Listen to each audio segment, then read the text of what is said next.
বাংলাদেশ ও মালয়েশিয়ার মধ্যে আবারও শ্রমিক নিয়োগ চালুর আলোচনা চলছে। দুর্নীতি ও প্রতারণার অভিযোগে 1 বছর আগে নিয়োগ বন্ধ করা হয়। জাতিসংঘেও এই বিষয় নিয়ে সমালোচনা হয়েছিল।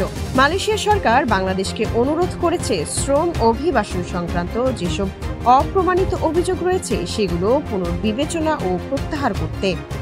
আন্তর্জাতিক ব্লুমবার্গ গণমাধ্যমকে জানিয়েছে, যুক্তরাষ্ট্রের মানব পাচার সংক্রান্ত বার্ষিক প্রতিবেদনে ভালো রেটিং পাওয়ার লক্ষ্যে এই অনুরোধ।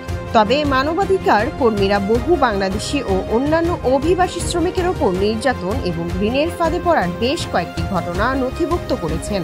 সেই সাথে গত 1 দশকেরও বেশি সময় ধরে যুক্তরাষ্ট্রের অভিযোগ, মালয়েশিয়া মার্কিন মানব পাচার শিকার সুরক্ষা আইন এর ন্যূনতম মান পূরণে ব্যর্থ।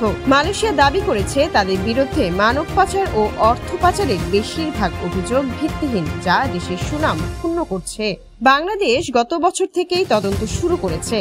মালয়েশিয়া সরকারের কাছে গ্রেফতার ও ফেরত চেয়ে পাঠানো হয়েছে 2 জন অভিযুক্ত ব্যবসায়ীর তালিকাও। এছাড়া দুদক একদল রিক্রুটমেন্ট এজেন্সি মালিক ও সাবেক এমপির বিরুদ্ধে তদন্ত করছে, যারা মালয়েশিয়ায় শ্রমিক পাঠানোর নামে দুর্নীতিতে জড়িত বলে অভিযুক্ত।